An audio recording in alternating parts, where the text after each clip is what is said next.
Addiction never affects just the addict. It affects all of us. Recovering from addiction and alcoholism is also a life-changing battle for families dealing with a loved one's addiction. Numerous programs support addicts as they reclaim their lives, while their families face their own challenges without the same guidance. You're listening to Voices in Courage with KL Wells, where we transform the lives of the families and loved ones of addicts and alcoholics from surviving to thriving in the midst of chaos. Tune in as we highlight vulnerable stories of families who have addicted relatives and friends and learn how they have dealt with the challenges of isolation, desperation, and shame. If you are seeking ways to live your best life, then we welcome you into this safe space. Be a part of change today with your host, KL Wells.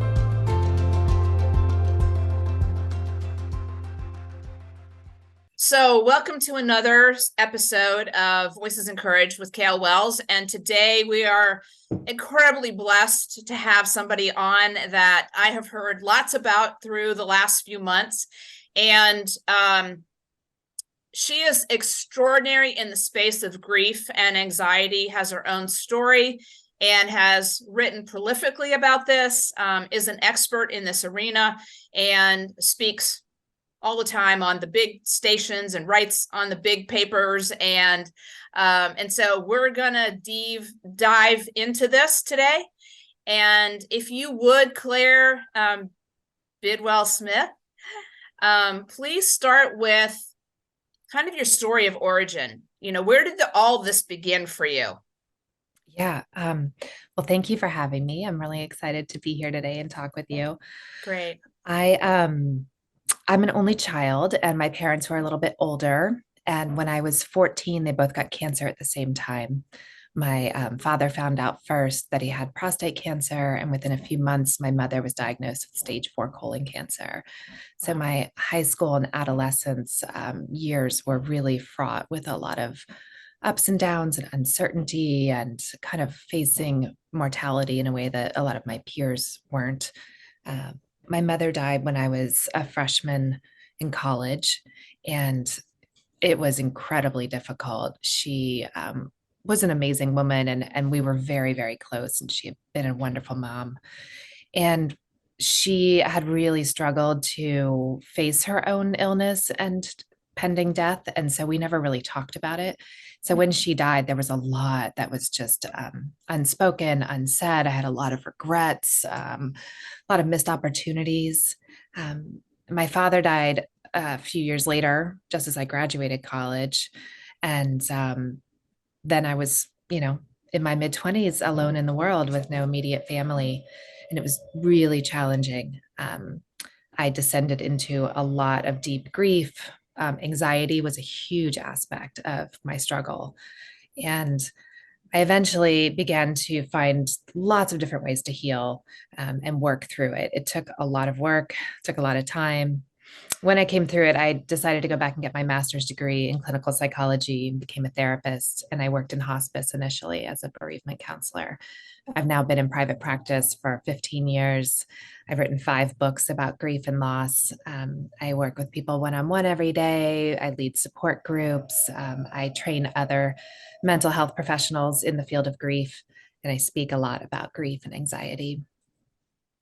So what was the intention behind your taking your journey and actually creating a calling for yourself? I struggled so much in my own journey. When my mom died, I was 18 years old, and everybody around me just told me I would be fine. I was an adult now, and to kind of get on with things. And I wasn't fine. Right. I was, again, really struggling with crippling anxiety and just carrying the weight of so much grief and didn't know where to turn. This was 25 years ago, and there weren't more than that. I'm 45 now. There was 27 years ago, and there weren't the kind of books out there are now on social media and podcasts about grief. And I just felt so alone. And because I had to work so hard to figure out how to cope with my own anxiety and how to, really be in my grief and heal from it, I really just wanted to help others do the same. Mm-hmm. I'd always been a writer, and since I was a kid, I did not grow up wanting to be a grief therapist. But you And so, journaled.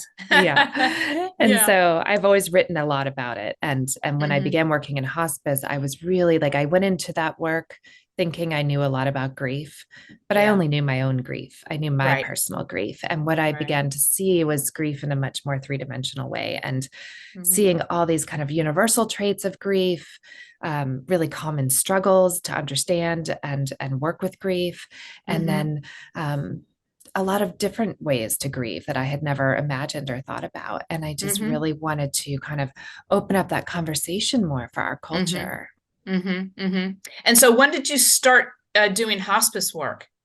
I was 30 years old. Yeah. Okay. Yeah, I was young. I mean, I look back now and I'm like, oh, I was a baby. I would lead these grief support groups in a hospital in Chicago. And, people would walk in and there would be, women in their 60s who had just lost a husband, or, Mm-hmm. 40 something people who were grieving the loss of an older parent. And they would look at me Mm-hmm. and be like, oh, what does this girl know about anything? Um, but I knew enough, to kind of really facilitate a healing conversation. But I learned Right. so much, and I continue to learn every day from the people I see. Yeah, absolutely. I mean, to a large extent, I mean, um, we have some commonalities from being young and holding space for elders. Hmm. And really, that's what it really is. I mean, if we can just show up with love and compassion and hold the space for Yeah, conversations that are raw and real and vulnerable and really need to have a space to be voiced, yeah, then that's really what our job is, no matter what age we're at. absolutely. So I'm super curious because, a lot of people that are listening to this, they have a difficult time really thinking that taking care of themselves is mission critical. They tend to more focus on the loved one that they have that is dealing with substance abuse disorder. But really, my calling has been, no, we need to take care of ourselves too. Yeah, yeah. And so I'm curious to know, like, where did that wisdom kind of come from for you at such an early age? And what was kind of the first, second, maybe third steps you took in the direction of you taking care of yourself? Oh, well, I had to hit rock bottom before I realized that that was important. And I think that, like you said, it's one of the last things we do is take care of ourselves. It's so much easier to take care of other people. Well, we think it is. And until we hit rock bottom, or until like our own needs start to spill out everywhere. And so I myself really kind of hit some low points. And when I began to, there was nowhere else to go but like, okay, I have to face this. I have to face my own needs, my grief, my anxiety, my anguish. And the first step for me was really self-compassion. And that was so hard. It was so hard to be kind to myself and to open up to self-compassion.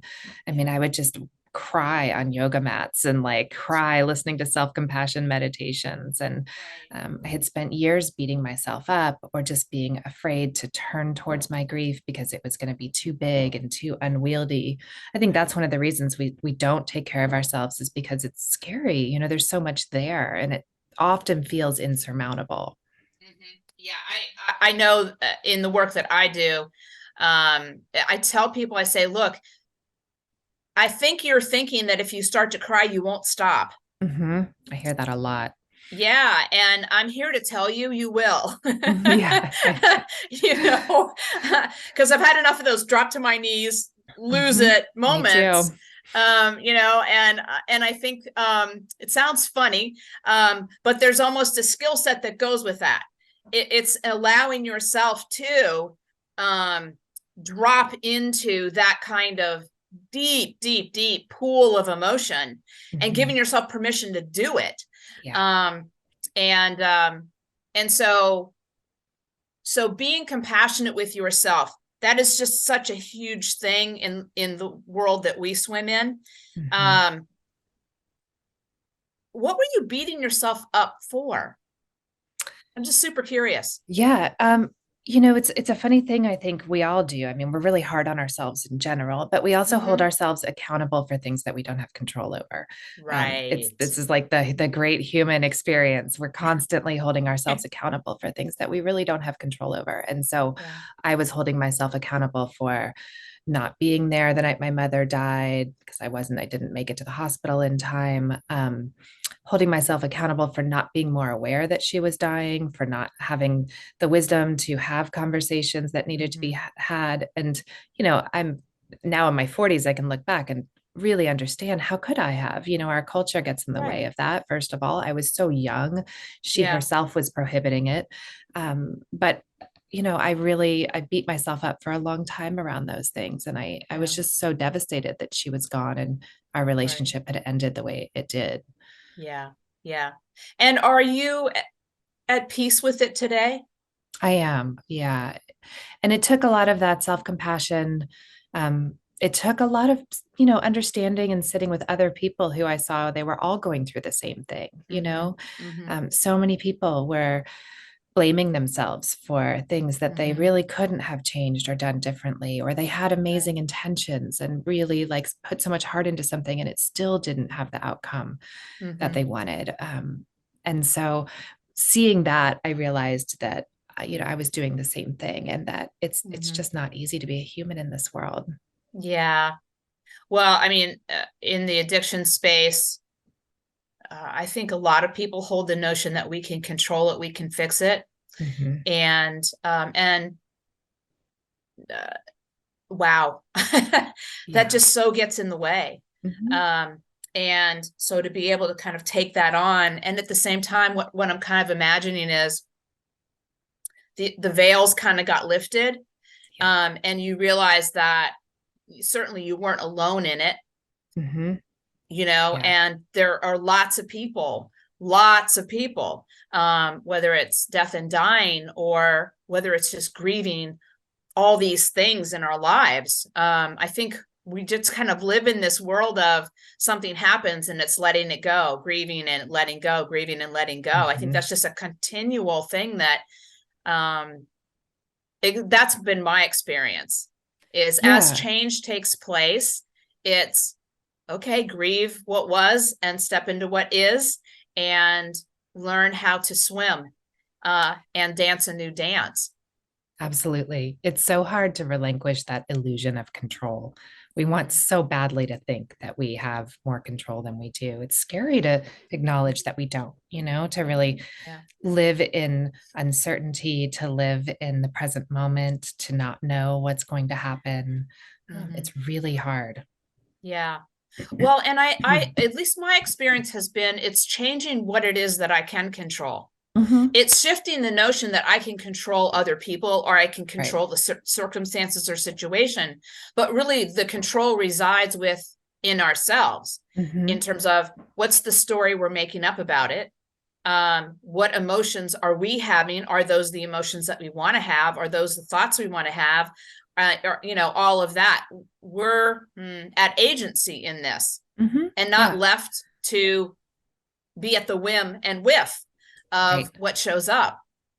Yeah, that was a turning point for me too. In my late 20s, I began to realize that I had always just felt like all this stuff was happening to me and that Mm-hmm. but you're right, there were pieces that I had control over. I had control over how I responded to things. I had Mm-hmm. control over my emotional regulation, or choosing Mm-hmm. what thoughts to listen to, or choosing what behaviors to indulge in. So there Mm-hmm. were things that I did have control over, but they had felt so out of control because I was grappling with so much trauma. Yeah, absolutely. I mean, and we're not trained in this. Yeah, Who no, tells nobody us told me this? how to do any of this. Yeah. Yeah, I mean, how often are we told, you should read, Man's Search for Meaning, right. Yeah. you know? Um, and so the phrase in terms of when it feels like our life is falling apart. And I'm super big believer now decades of when it feels like it's falling apart, it's actually falling together. Hmm. And that has been true for me, but it's also true for me because that's what I believe. Yeah. Yeah. So I speak a love little that. bit about kind of the poking at the beliefs that we carry around that don't serve us, and then Hmm. shifting those to beliefs that actually do serve us in living a more I guess, thriving in life. Yeah, I around that same turning point where I began to feel more agency over moving forward in my life, I Mm-hmm. really started to realize how I had been looking at my whole life with this narrative of like what I didn't have. Of just Mm. like all these things I didn't have, all these Mm-hmm. things that had happened to me that were terrible. And I began Yeah. to really force myself to shift that and to think, look at all that I do have. Look at Right. all the amazing things I have going forward, the tools, the resources. Um, some of that for me came by Yeah. finding ways to be of service. Yeah. I had been very, very self preoccupied, in my Mm-hmm. grief. I just was really like sitting all the time and just feeling sorry for myself and really grieving. And Mm-hmm. at some point, I finally I started volunteering, working with kids in an underserved school district and just Mm-hmm. helping them with homework. And I was like, oh my God, I have so much to offer. Like I've been Mm-hmm. sitting around, just feeling like so wrapped up in my pain and my misery. And I have so Right. much that I can be contributing to the world. Yeah. And that was really helpful for me as well in terms of just realizing what I had. Mm-hmm. Mm-hmm. Well, that's kind of a shift from self preoccupation to service to others Mhm. is, well, so transformative. Mhm. Because our lives are what we focus on. And Yeah. so if we're just focused on grief and pain and all of those things, then that's what our life is. And Mhm. if we can like pop out of the bubble almost, or like, poke at it a little bit and Yeah. potentially get out and do something where it's other oriented, then we kind of begin to crack that, I think. Yeah, Um, absolutely. And mhm. it's like kind of a both and, right? Like I didn't have to stop grieving and stop missing Right, my parents, but I right. was able to add in, this other way of being in the world that felt really meaningful. Mm-hmm, mm-hmm. And so as you're saying that, what I'm thinking about is particularly for parents that have kids, whether they're adult or kids dealing with substance abuse disorder, it's that notion that you can't have joy while they're experiencing their disorder. Yeah. And I've had parents actually say to me when I've asked, do you think that you could actually thrive in the midst of the chaos of this disease? And they're like, absolutely not. Mhm. No way. Not going to happen. And they're not even going to give themselves permission to laugh or smile or be happy. Um, What do you think it means to them to hold that position, and what does it mean for them to try to hold both? I I can only surmise that there's several things going on. One is they don't believe that they can hold both in the same space, so it's an either or proposition in their minds, and so they're leaning into the grief of witnessing the suffering of their loved one, Mhm. and then can't hold that suffering and that grief in the same space of being able to enjoy their own life or parts of their lives. Mhm. Um, and they're in their bubble. Yeah. They haven't reached out of their bubble to understand that, well, actually, that is possible. Yeah. I think there's a parallel that I see in grief where often people feel like they can't feel joy or enjoy things Mm-hmm. or laugh or Mm-hmm. um, you know cultivate aspects of their life while they're grieving. And again, it goes back to that both and. It doesn't mean you have to stop grieving. It doesn't mean you have to Right. stop, thinking about your child who's going through this Yeah. struggle. You can do both. You can hold both spaces. And even Mm-hmm. if you just start to play around with it a little bit, you begin to see that you can do both. You can hold multitudes. Right. Yeah. And I've talked about it in my own experience through the lens of I kind of think about all these little bubbles of my life. I have a marriage bubble, and that's awesome. And I have a career bubble, and I love what I do. And I have friend bubbles, and they're just amazing friends. And then I had this bubble with my son, and that sucked. Yeah, yeah, yeah. When he was totally in the throes of his addiction, and learning how to be with his suffering without being drug into his suffering. Mhm. I didn't have to suffer with him. Right. Yeah. Um, And I think there's like an abandonment fear too. Like you weren't abandoning him mm-mm, by, you know, being in your marriage bubbles and your friend circles and like your work and everything that you love. And mhm, grief is similar. It's like people think they no longer are grieving or they don't care that their person died because they're mhm, over here enjoying, but you can do both. mhm, mhm. Yeah. And I think that one notion, that one understanding for a lot of people is like, Yeah. Yeah. really? Yeah. Two things can be true at once. Yes, exactly. So, would you say a little bit about the notion of anxiety and grief and how anxiety is part of the grieving process? Because I think that that is a different way to think about that. Mhm. Well, for me, after my mother died, my one of my predominant experiences was just panic attacks, hypochondria, this feeling of like feeling unsafe in the world. Because I think when we're grieving, we've lost something, right? Whether Mhm. it's a way of life or a relationship or a person. We don't only grieve people who have died; we grieve all kinds of things, right? We Right. grieve, I'm sure you grieved who your son was, prior to his addiction or who he could have become or who he could have been in that moment. So you're grieving Right. something that is gone.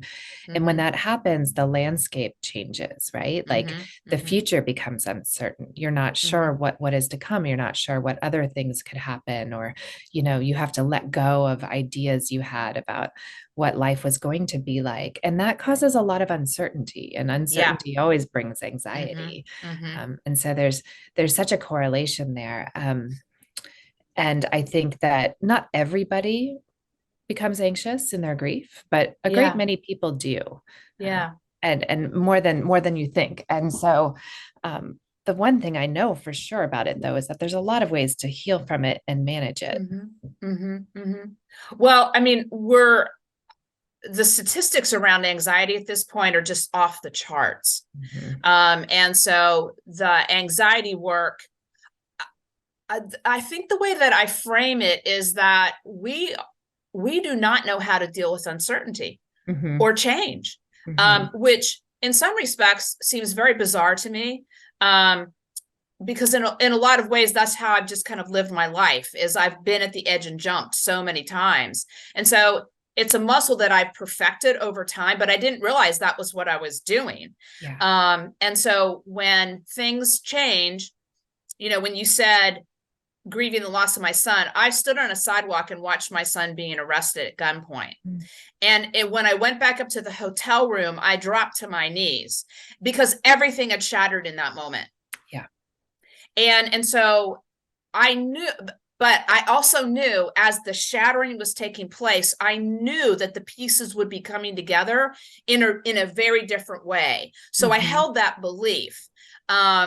And I think for a lot of people, the pieces shatter, and then they have no idea like how to pick the pieces up or how to reconfigure them in a way that is going to serve them or lift them up to another level of consciousness or anything along those lines. Yeah. Yeah. And I think sometimes you don't need to know, you just need to be there. You just need to keep breathing, keep Yeah. putting one foot in front of the other, and things begin to unfold. And I Mm-hmm. think it really helps to come back to that present moment when we're anxious, and when we're grieving. We're Mm-hmm. spending a lot of time in the past. How did we Right. get here? What Yeah. happened? Or ruminating on the way things could have been or were different. We're thinking a lot about the future. We're Mm-hmm. spending so little time in this present moment, so Mm-hmm. bringing your awareness back to this place can be really calming.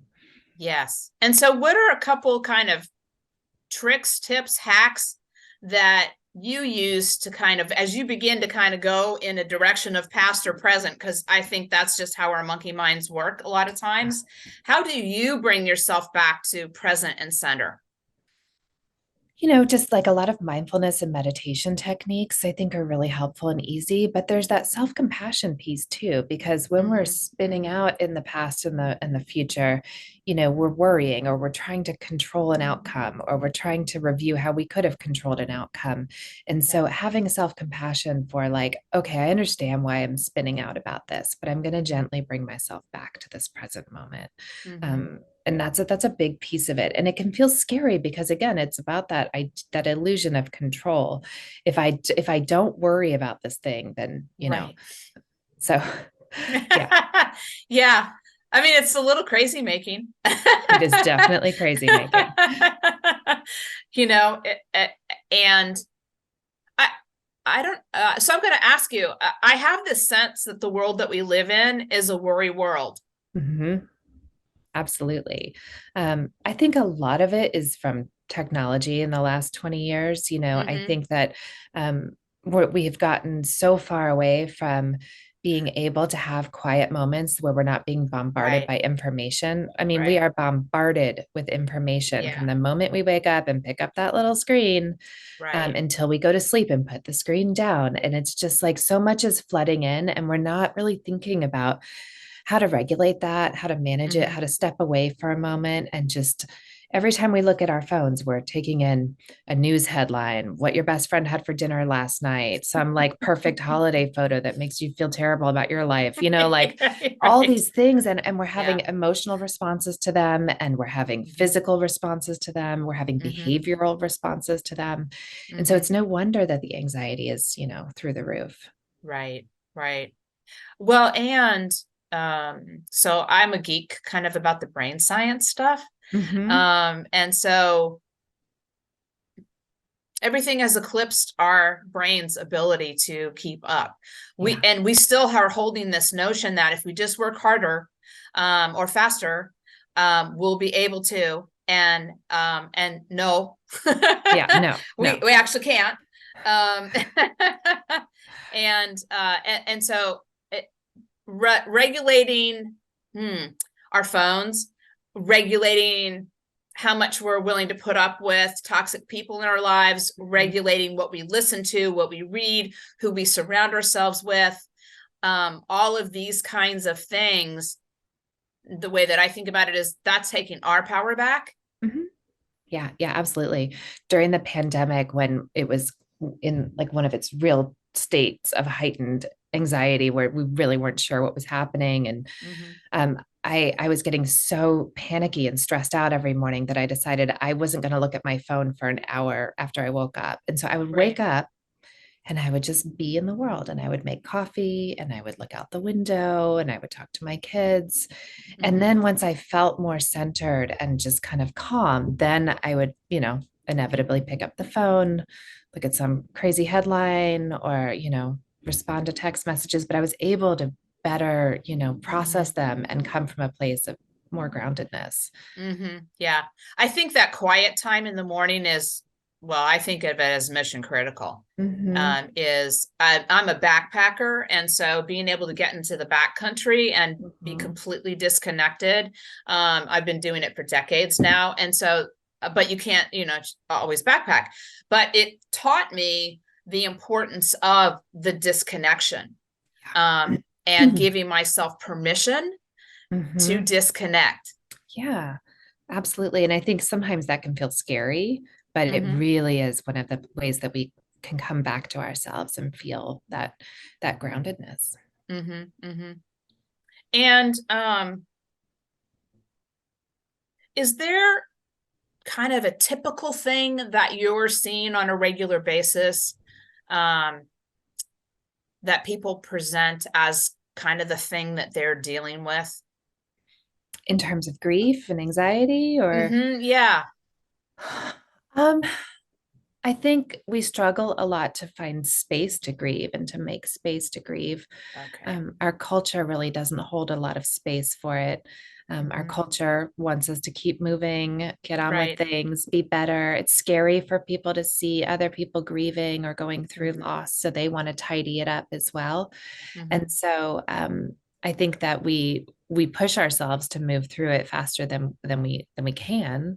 Right. And that's one issue. And then the anxiety often comes from that place too. Mm-hmm. What's wrong with me? Why am I not myself anymore? What Mm-hmm. happened to my old self? We grieve versions of our own identities that we lose along the way in the process. Yeah. But making space for it and just leaning into it, acknowledging that this is a process that we all go through and need to sit Mm-hmm. with is really important. Mm-hmm. I think there's a continual thread through this conversation in terms of creating space and Hmm. quietness, Hmm. and just allowing ourselves to be. Hmm.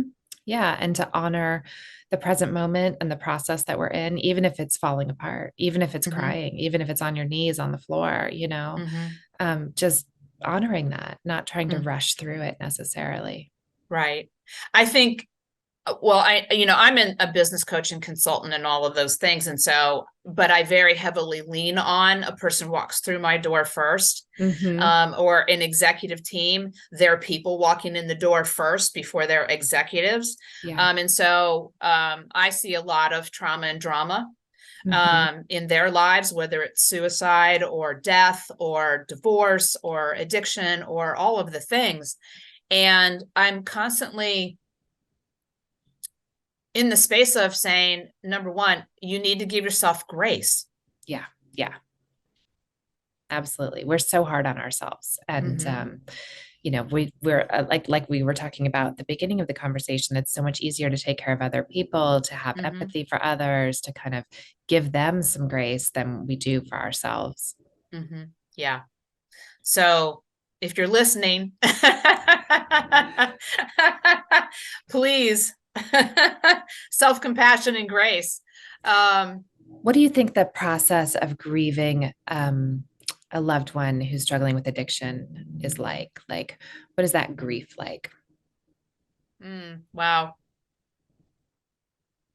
What I think about is deep sorrow. And I'm speaking from my experience and the people that I have talked to and worked with. But the corresponding piece of that is it's born out of deep love. Mm-hmm. Yeah. And so I think people coming to grips with the fact that the grief is a reflection of how deeply you love this person. Yeah. And I think how difficult it is for most people to watch people suffering. Mm-hmm. Mm-hmm. And addiction in particular is this crazy combination of a lot of suffering. And then you weave in that it changes your brain chemistry, and who you knew that person to be prior to addiction and who they are now when they're in addictive mode versus in recovery mode.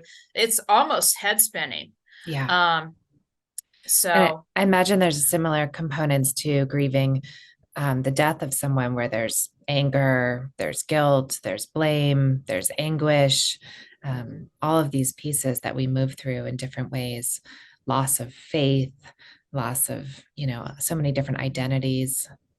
definitely, and I mean, my hope is that people are doing it in the journey of, instead of waiting for Hmm. that moment where somebody dies and then Hmm. it all kind of blows up. Right. Is my hope is at least the people that I get to work with and in my own journey is, there's a fireman's piece that I work with, and it starts with crisis, struggling, surviving, and then thriving. And I was very clear when I had my drop to my knees moment with my son, was that I was intentional about, yes, I'm in crisis right now, and I know what I need to do on the other side of falling out. And so I Yeah. started to put those things in place. But my intention was not to survive this. My intention was actually to thrive in the midst of the chaos. Yeah. And just that notion in and of itself, for a lot of people's like, what? Yeah. I think it can be hard to imagine in the beginning that you will not only survive but eventually thrive, and that Mm-hmm. it could be a really truly transformative experience. Mm-hmm. Mm-hmm. I work with a lot of people who've just gone through a very big recent loss, and it's not something that they necessarily are ready to embrace the idea of, that this Right. at some point will be transformational in positive ways. Right. But it is there, and Mhm. it's something that takes time and looks different for everyone, and encompasses lots of different components and pathways too.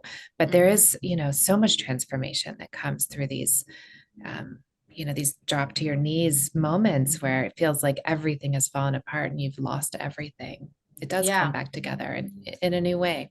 Hmm. Well, I'm a big believer in there are always gifts and lessons embedded in every experience. And so I think the questions that we ask ourselves on a routine basis, we're designed to look for the answers. And Mhm. so I know in some of the really traumatic conversations I've had with some parents, if I can get permission for them to entertain the notion of gifts and lessons embedded in the experience, and we can start down that path, everything shifts. Yeah. And um, usually it's the first time where they've even entertained the notion that there are gifts and lessons. Hmm. Yeah. And I think we can look back, like I'm always wanting to shield my kids from hardship. I have young kids, and then I'll Mm-hmm. make myself stop. And I think every hard thing I've ever been through Mm-hmm. has taught me something, really Mm-hmm. valuable. And Mm-hmm. so it's hard and it Mm-hmm. hurts, but there's a lot there to be found. Yeah. Well, the whole notion of helping our kids learn resiliency, Hmm. and on the other side of this, I mean, I'm in my mid 60s at this point and my son is 32. But if I had known what I know now, in terms of the resiliency muscle, Hmm.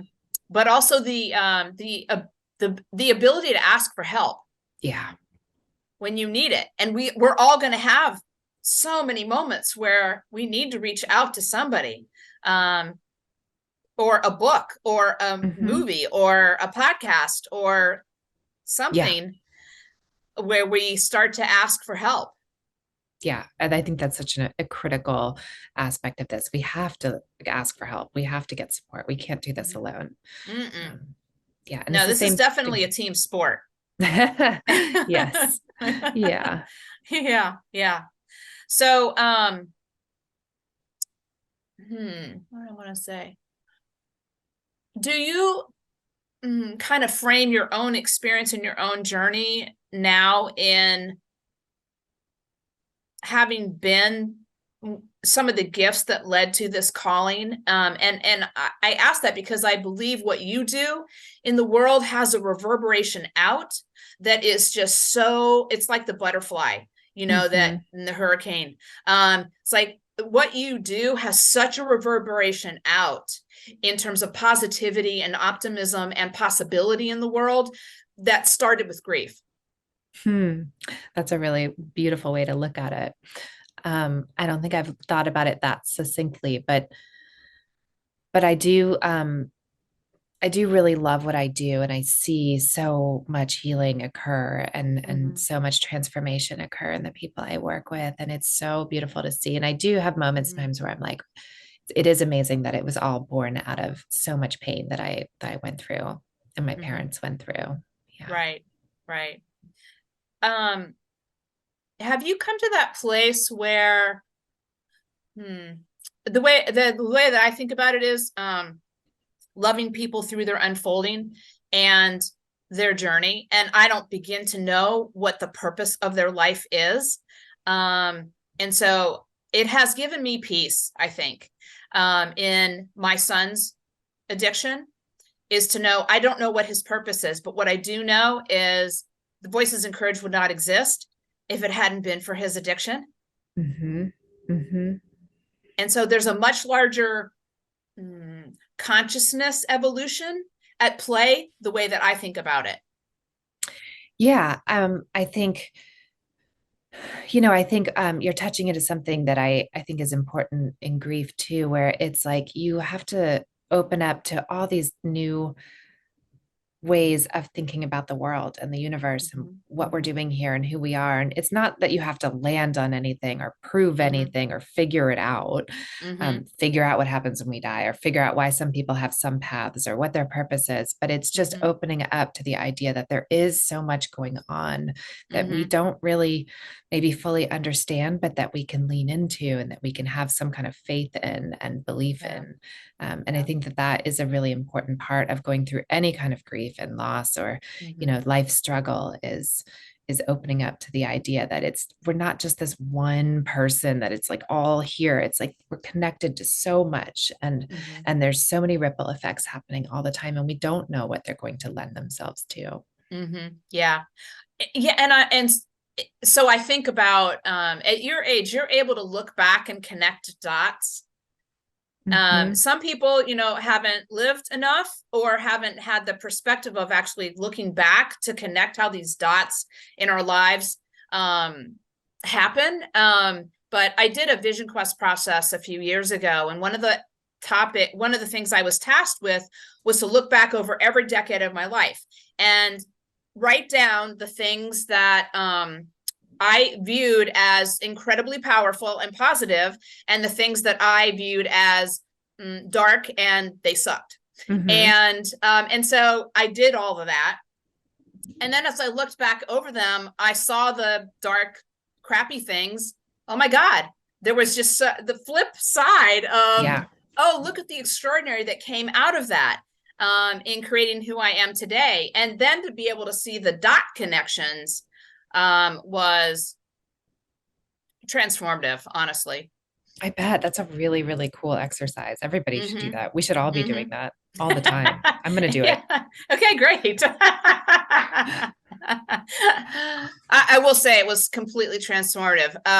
So the other thing I'm thinking about feels a little bit like I'm bouncing, but that's the ADHD, is who did you turn to book-wise,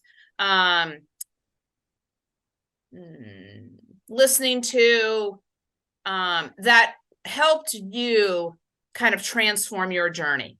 Like there were times when I pulled Byron Katie off the shelf. There were times when I pulled Eckhart Tolle off the shelf. And I accessed things when things were tough. I was like, okay, up my skills, reach for this. Okay, up my skills, reach for that. Who did you reach for? Initially, I was so young. So I was 18, 20. This was like late 90s. And I just started reading memoirs. I wanted to read any story by someone who went through something difficult and came through the other side somehow, and that was really helpful to me. It was helpful to me to see that other people struggled, that other people felt shame and blame and guilt and made mistakes and yet still kept trying. And so that initially was what really helped me. And then I love Pema Chodron. I love Byron Katie as well. I did a lot of meditation, so just all kinds of people in that space. I love poetry too. I really like, Mary Oliver, just some where you can find just language for some of this, language for anguish and pain and sorrow and beauty. Yeah. I think just having access to other people's ways of looking and languaging the world. I know even today, I mean, I'm a huge reader and podcast listener too, and all of the things. I'll hear a phrase and I'll go, oh man, okay, I want to capture that one. Yeah. And you can feel it almost like come into you. And like, there's just this little shift that takes place. Yeah, absolutely. And I think we have to keep seeking out those things. And they're not always there. You won't always find the right fit, but you keep looking, keep reading through things, keep listening. There's going to be something that really gives you one of those aha moments. Yeah, for sure. And so what I want our listeners to listen to here is keep reaching out, keep searching, and get outside of yourself and look for the people that you can resonate with, Mhm. where you can feel safe with, ask for what you need. Yeah. And I think that's another one too that we haven't necessarily touched a lot on, but we've alluded to. That's what we've been doing in our journeys, is we've in some form or fashion been asking for what we needed in order to navigate wherever we were. Yeah. I think it's really scary to ask for what you need, right? Like we become afraid of rejection or abandonment. But I think we have to keep asking and keep searching and, not keep our worlds too small. And I tend to frame everything in a skill set that can be developed, because it feels like, well, anybody can do that to me, so the skill set of like just test driving, asking for what you need from somebody who's safe, that you feel pretty certain you're going to get oh, sure, I can do that. And keep doing that to build that particular skill up, so that when you really do need to ask for something that you need, you've already got it kind of in your pocket, so to speak. Yeah, I love that. I love that. Baby steps. Yeah, baby steps. We all have to start somewhere, so do you have a favorite book that you've written? I've written 5. Yeah.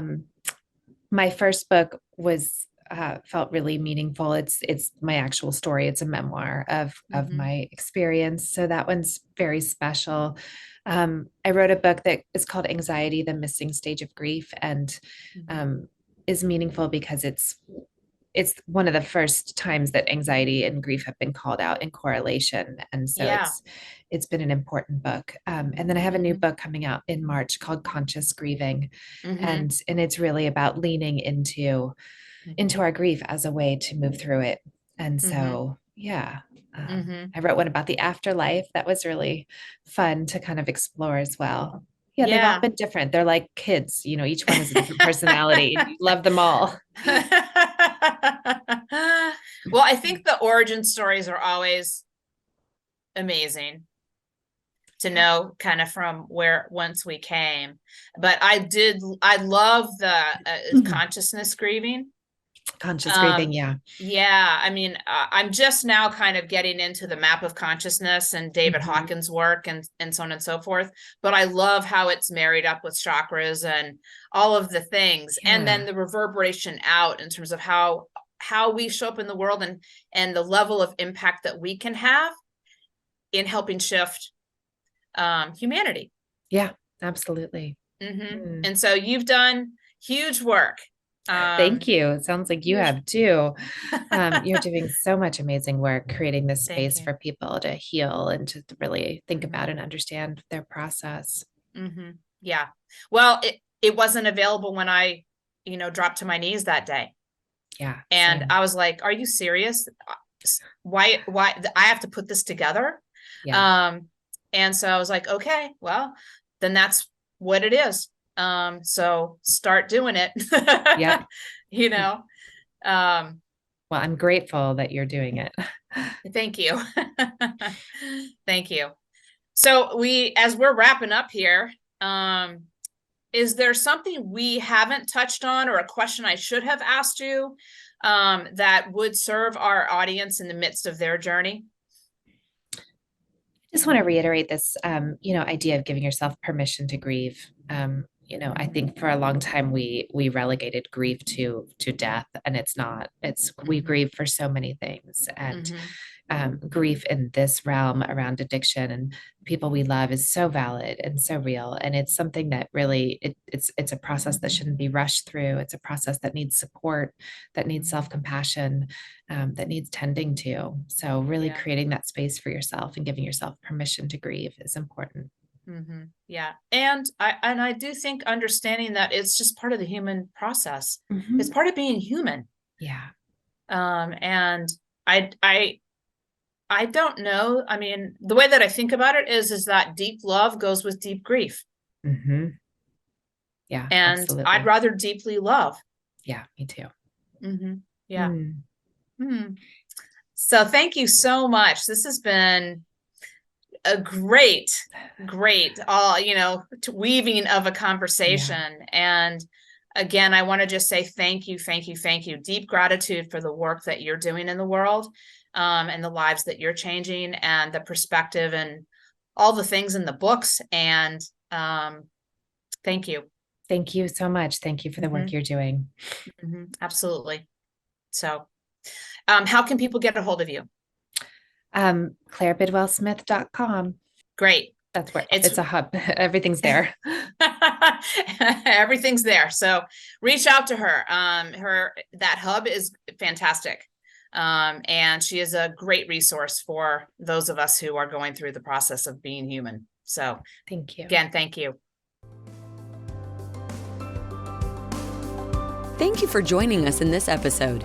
We hope this discussion gives you the empowerment you need during these challenging times. Remember, there is always light after darkness. For more inspiring conversations like this one, subscribe to the show at voicesencourage.com/podcast. We encourage you to share with your friends and family going through similar situations so we can continue to build a strong community of hope and possibility. Start your life-changing journey today. Join our community at voicesencourage.com.